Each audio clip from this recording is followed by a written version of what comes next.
Buatsi and Azeez post-fight review. Now, before I start, I just want to give a big shout out to Outlaw Pugilist. I jumped onto his channel yesterday doing a live commentary. Shout out to Dan the Man that was on there and Sly Tendency as well. The guy from the States. Yeah, both guys from the States still on the Outlaw Pugilist channel. So a big shout out to them. And yeah, once again, my brother, Outlaw, thank you for having me. Yeah, all right. So yeah, let's go on to post-fight review. So I've watched the fight again. Generally I had Joshua winning the fight. I gave Azeez round 3. There was another round. God, I haven't got my scorecards on me right now, but there was another round. There was one close round, but yeah, Buatsi, yeah, he done the bits. He won the fight. You had the 2 knockdowns in the 11th round. The first one, I've looked at it over and over again. I'm going with a slip. I'm going with a slip for that, for the first knockdown and also the second knockdown. Now, it was a right hand that made Azeez turn his head, and as he's turned his head, his left legs gave way, so he's gone down through that round. Even though the floor was wet and all that kind of stuff there, it was still a knockdown for me anyway. Then obviously in round 12, Buatsi went for the kill. He did buzz and hurt Azeez. You could tell he was seriously hurt. Buatsi could have stepped on the engine, but I just feel like due to the relationship that they've had for years and all that kind of stuff, that he kind of he stepped off the gas pedal there. But yeah, as far as performance wise goes, I'm gonna be honest. No, let's talk about where they're gonna go going forward. Sorry guys, because I'm doing this video at 12:30 at night, and yeah, normally I ain't gonna lie, I've been getting hit in the bed early. But yeah, anyway, boom. Let's just go with the loser for Azeez, where I feel like Azeez should go. Azeez can bounce back. Depends on obviously if he wants to go for the rebuilding process. If not, I will be actually happy for Ben Whittaker versus Azeez. I'll be happy with that fight if that was going to go ahead. Obviously, Ben Whittaker performing in the last... He's performed against... I can't even remember the brother's name. He took on... his name is going to skip me. I think it's Khalid, if I can remember. Obviously, Showbottom, Ben Whittaker doing what he does. Like I said, the whole Nazim Hamid vibe and all that kind of stuff there. But yeah, Ben Whittaker against Azeez. Yeah, mate, let's see where Ben Whittaker is if he takes on Azeez. So I would kind of shift for Azeez to go down that fight. If not, I'll be right with Whittaker to take on Shaq and Pittis. That's another guy he can take on. And maybe Azeez go for the Lyndon Arthur fight, or if there's any possible way of getting Craig Richards back, because we ain't heard nothing from Craig Richards for a while now. And yeah, as far as Buatsi, let's talk about Buatsi's performance. Now, couple of things. One thing I want to say, one thing about Buatsi, he's really good on the inside. What I'm saying on the inside, like letting his hands go on the inside, get working the body, tighten up really well.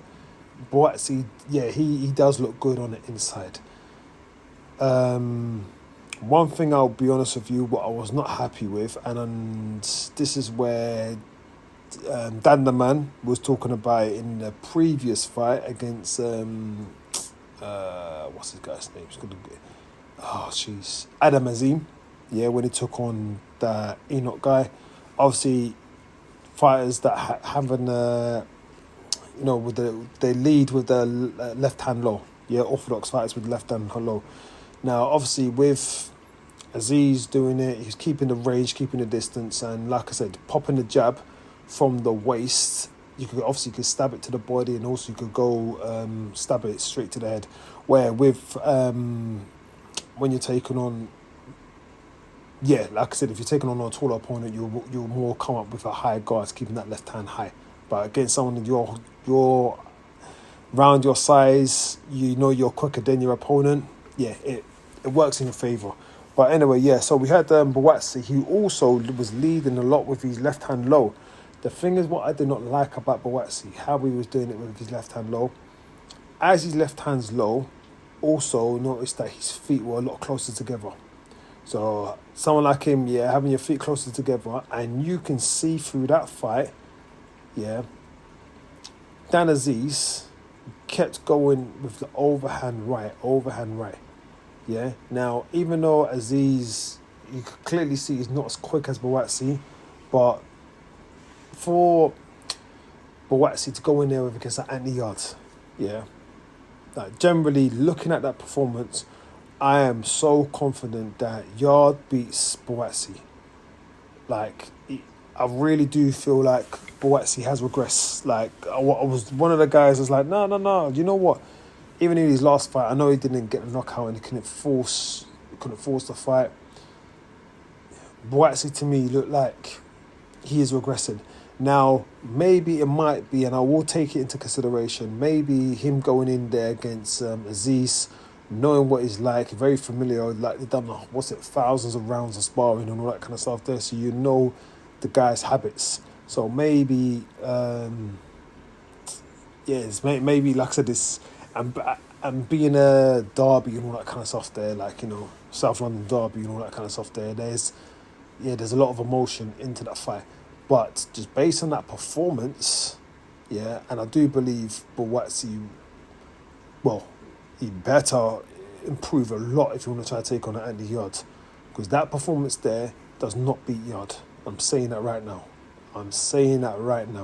He does not beat Yard based on that performance.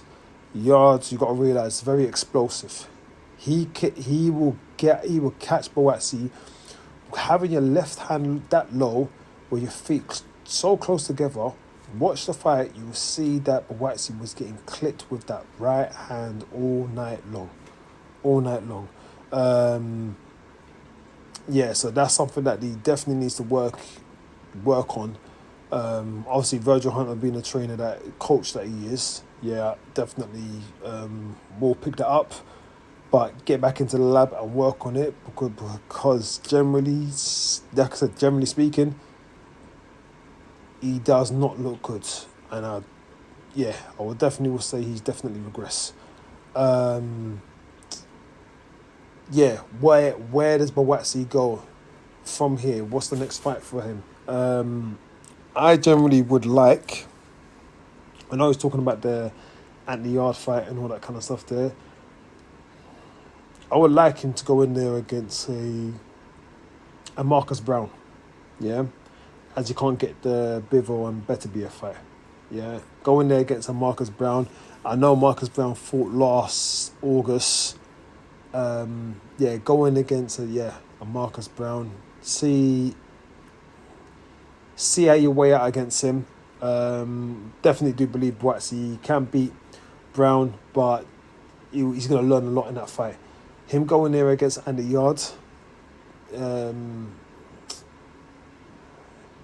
Buatsi, other than the finance, and once again, maybe like I said, the bragging rights of, you know, being number one in the UK, Buatsi's got a lot more to lose taking on Andy Yard now than Yard has got to lose. Got the number one spot.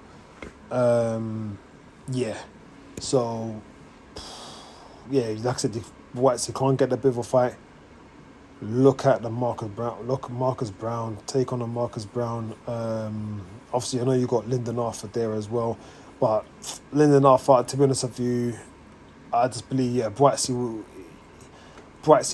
will be too much for Lyndon Arthur. So, Marcus Brown has been in there, competed at a high level. Obviously, he beat Badu Jack. Gave outside of the yards, gave Beterbiev a tough round, but let's be fair, it was due to the head. But I'll say go for that fight. can't get that fight, and if you're just looking at the money and the finances, then yeah, the Yard fight is the most lucrative fight you can go for right now. But it comes with great reward and also great risk. Risking losing your number one spot. You're the only one right now, as far as when we look at all the British heavyweights of the past, light heavyweights, what I'm referring to, not heavyweights, light heavyweights. Callum Johnson, obviously he's retired now, but Callum Smith's gone for a title shot. Craig Richards against Bivol. Lyndon Arthur against Bivol. Yard against Kovalev. Yard against Better BF. Smith against Better BF. So yeah, it's only Buatsi right now. And out of all of them, I'm pretty, Buatsi has the least amount of fights. So yeah, it's all up to him where he wants to go. But me, generally speaking, there's a lot of things you need to work on. You need to tighten up that defense, tighten up that right hand. Like I said, if your left hand is that low, keep it up. Yeah, because I'm telling you, with Bivol, with that left hand low, Bivol is gonna, I'm not gonna say he's gonna knock him out, but it will be too much for Buatsi, from what I see. So yeah, you guys tell me your thoughts. It's Elijah Finn. Make sure you like, share, comment, subscribe, and until the next one, stay blessed, everyone.